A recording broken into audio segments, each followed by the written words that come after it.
My name is Vic Mignogna, and I play the role of Goemon.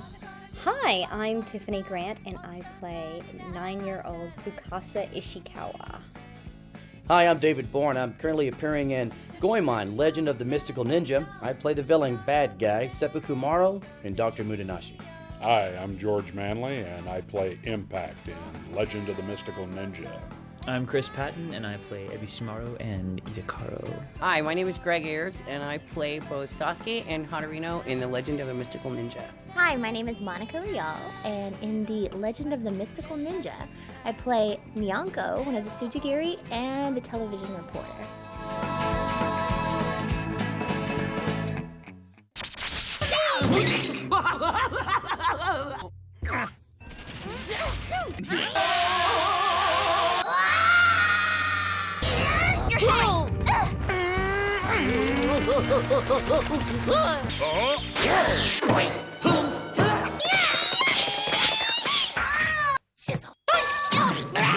This has been the first show that I've been involved with where I think the Foley noises were more fun than the lines.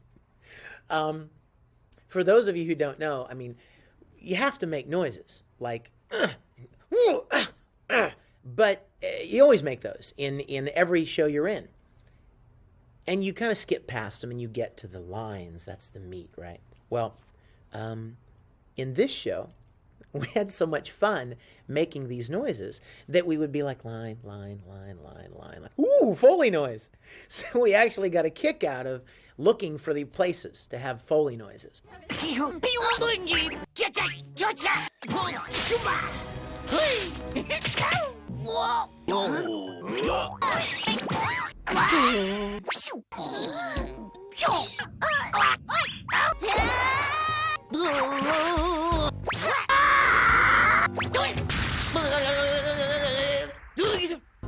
I swear, I think I must have come up with more Foley sounds for this show, like just nonsense words. Instead of just saying, "Ugh," when I get punched or something, just making up some nonsense word for a Foley, and that was so wonderful. You could laugh a lot in the Goemon sessions.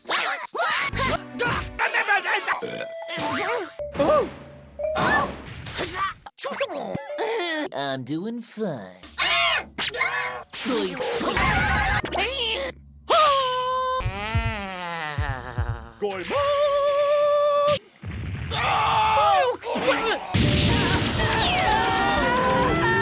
Haruino gets to make just the weirdest noises in the world.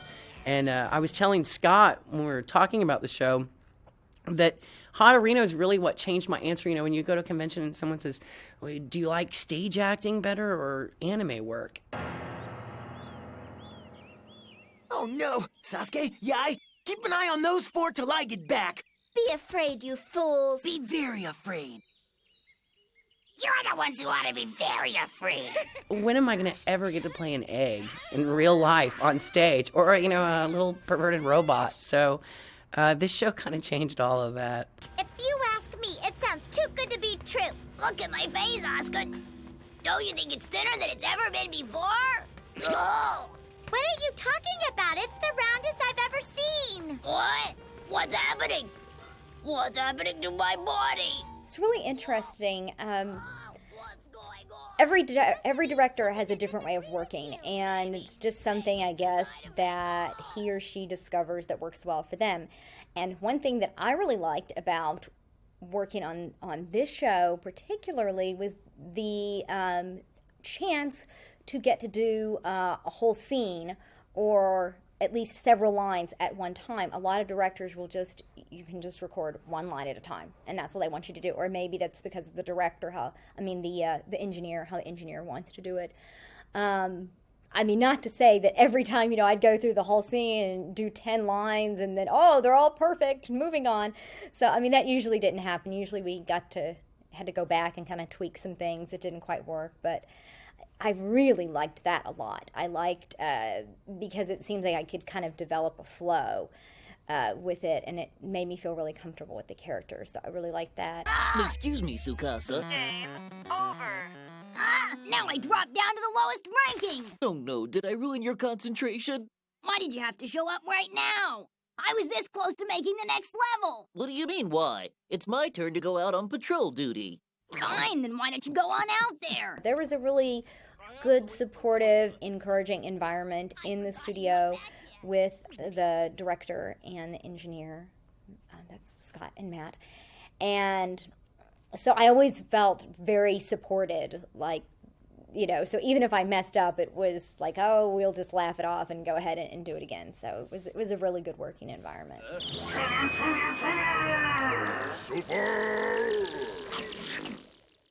Impact, what's wrong with you? Out of control! Out of control! Out of control! Scott kept it a lot of fun.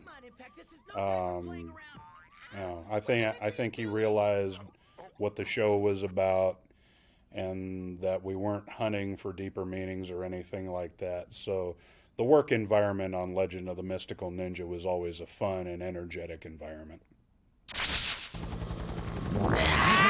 Let go! Down there! Below us is the monster that appeared at Musashihara Station earlier today. I think that when the people involved care so much about it and are so interested in having so much fun with it, that it truly shows in the end product. And the environment was just great because we always had a good time. It was one of those things, there wasn't any stress of, oh God, that took 48 takes, let's do one more. Because we were all having so much fun that usually it took a couple of takes and you got it because you enjoyed it so much. Show me what you just hid behind your back, boy! I don't know what you're talking about. So that kind of environment is definitely a good thing. Over there! Ah!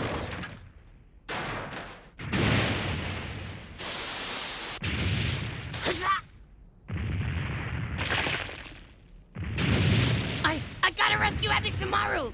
The thing that I like the most about the way we recorded this, and I've never worked this way before, when we would go through and record a scene, and I'll just use Sasuke as an example, we would record 2 or 3 lines. And, using the chase method, what we normally use, we record a line, and then we record it again until we get it right. Whereas Scott would have us record 4 lines, or, whenever a logical chunk of dialogue was, and we would record that, and then you would almost take a break for 4 minutes or so, and they would move that all around and make it fit. Time to inspect your tickets, people. Don't try anything funny or you'll be executed.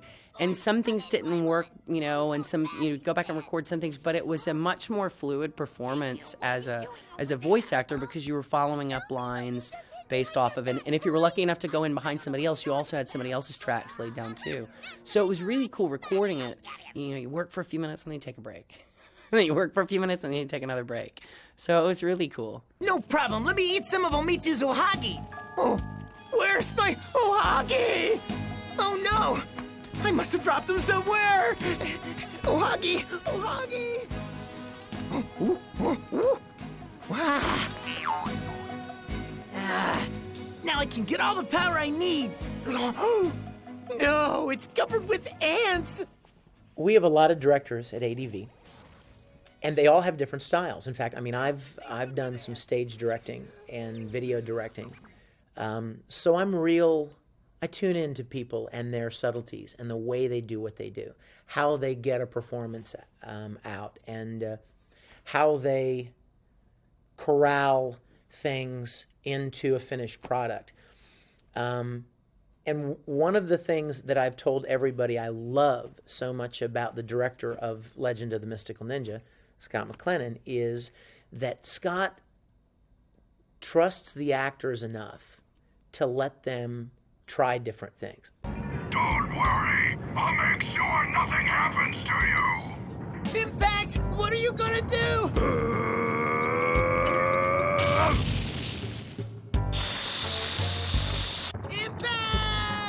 Impact used up the last of his energy to launch this escape capsule and save our lives. Impact, no! I loved every time I would do something and Scott would say, that was good. And I would say, can I do it again? Instead of saying, no, Vic, it was fine, we're moving on, he would say, sure. If you want to try it a different way, go. And he would let me do that. And I would bet 80% of the time he liked my idea as much as I did. And he was so open to different ideas. I'm from the northern part of the game world. I'm not built to withstand this kind of heat. You can't take off your helmet in outer space. Didn't you read the manual? You definitely have to have a director and an engineer that are on their game and at the same time willing to play. They know how to strike that balance between ultra seriousness and working. I think what happened with Goemon is once we got all the characterizations figured out and we all knew the basic arc of each of our characters, which was very basic for most of us, we could play, and the director and the engineer made it. Everyone that works at ADV is very competent, but it's just some people are never really willing to let go and have fun when it's time. But these guys were, and once again, that was a release for the actors. It isn't fair. It isn't fair to tear away my only hope.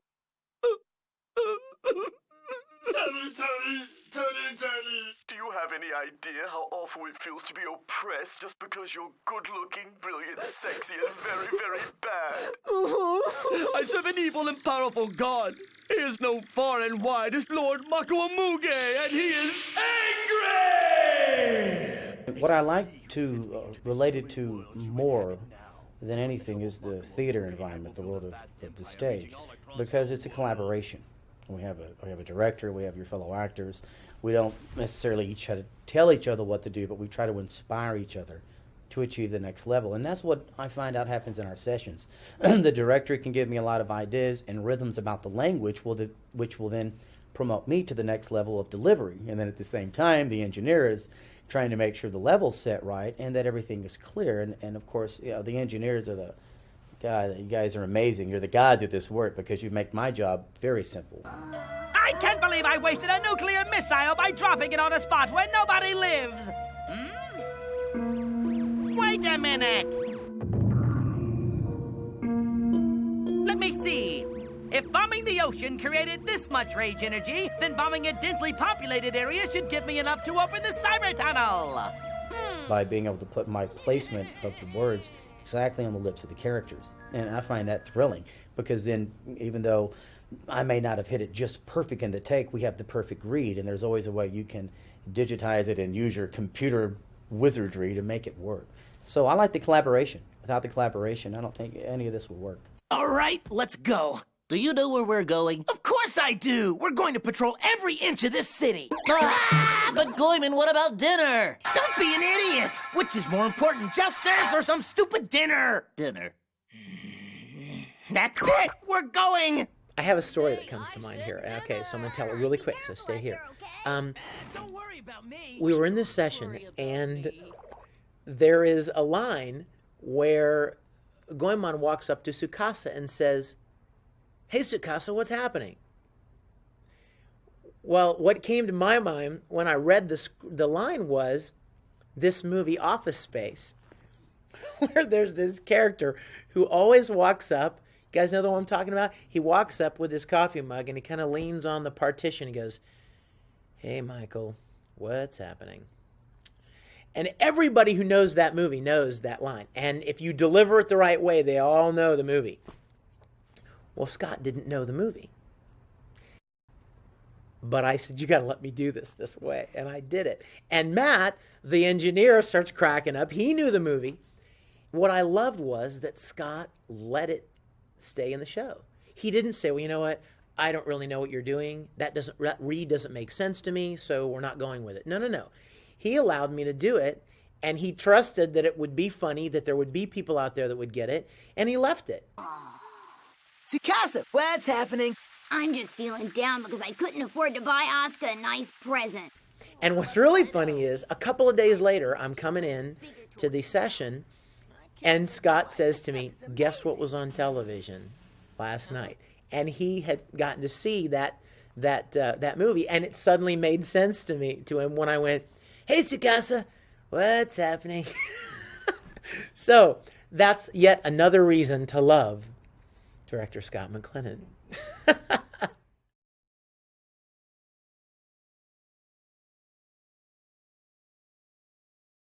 Oh, Goemon. Oh, Mitsu. I made this while I was thinking of you, so don't run off behind my back with another girl, okay? Okay. Lord Makuamuge, I beg you, give me another chance. This time I'll defeat Goemon and his friends for good. Very well. But this will be your last opportunity. Yes, sir.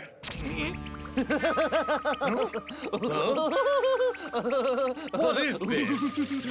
What's so funny, fat boy? Nothing. I just ate an incredible mushroom, that's all.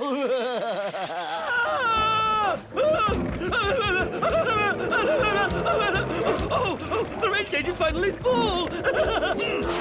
Come forth, my cyber monster! Atsu Atsu!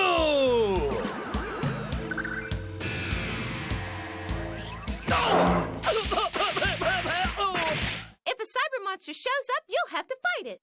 You're nothing but a spoiled brat, aren't you? What did you say? Where do you think you're going? A gentleman never asked that question of a lady. Oh, you're just going to pee-pee. What is this sparkly stuff here? It's my homemade human ballooning powder, specially cursed so that once anybody consumes it, they temporarily lose weight. But then they pack on so many pounds they look like a balloon. Are you all right, Oscar? I ate Big Chubby! Hey, I hereby arrest you, Sepakamaru, for multiple counts of possession of weapons, inciting a riot, and lots of other bad stuff, too. Huh! Listen up, Shorty. I'm an android, okay? Nice pants! I've got to get some muscle tan, 'cause I am a muscle man. Look at them jiggle, look at them wiggle. But Yoko, oh no! How long must I wait? Please, Lord Makuamuge!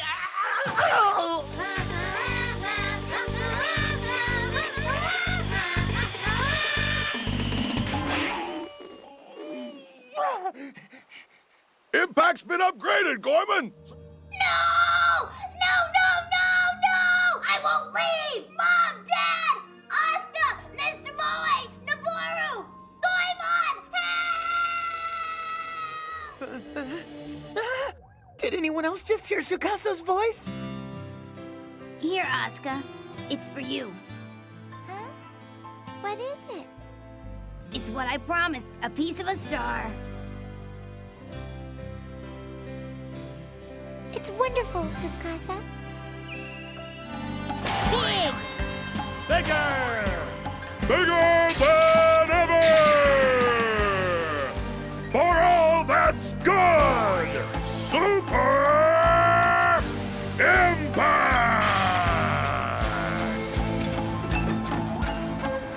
Super Impact. Let's go!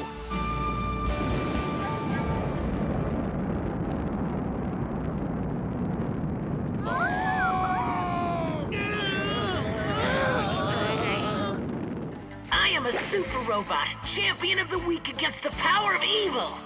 My name is Goemon Impact.